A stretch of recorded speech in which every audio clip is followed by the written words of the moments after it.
तर आज पहिल्यांदा नदीची मोटर चालू केली आहे बघा. तर विषय कसा आहे, सकाळी विळा घेतला आणि गेलोय नाचण्याचं काड कापायला. विजू काकाने बोललेलं नाचना कापायला. मग आलोय बघा, कापल्या पेंड्या भास आणि घातला बारा निघालोय गाडीनं. बेबो पण आलेलं संग. परत मग ऊसात कोंब काढलेलं ते घेऊन आलो आणि ऊस पण तोडलेलं जरा. घातला बारा आणि आलोय बघा गाडी टार टार टार वाजवीत. आणि नंतर मग जरा नदीचे मोटर चालू करायची म्हटल्यावर म्हटलं ते वरला वाड्यातला नळा घालून घेऊया.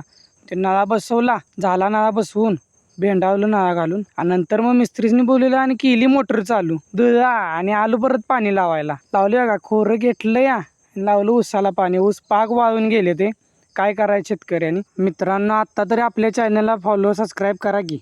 आत्ता मग सगळीकडे लावलंय जरा जरा पाणी आता लय घ्यायला लागले रान, कारण तापलेलं लय आणि ऊस पण लय वाळलाय, त्यामुळे लय पाणी लागते. आता ऊसाची जाडी बघा आणि लांबीला केवढा आहे बघा. लांबडा लचक कसा आहे ऊस, दणक्याबाज. आता पाणी कुठंपर्यंत झालंय ते बघा. ऊसात गेली, तोंड पाक कापून टाकले आणि ऊस बघा केवढा लांबडा आहे. कसा आहे विषय मित्रांनो. आज जरा व्हिडिओ गडबडीत केलाय.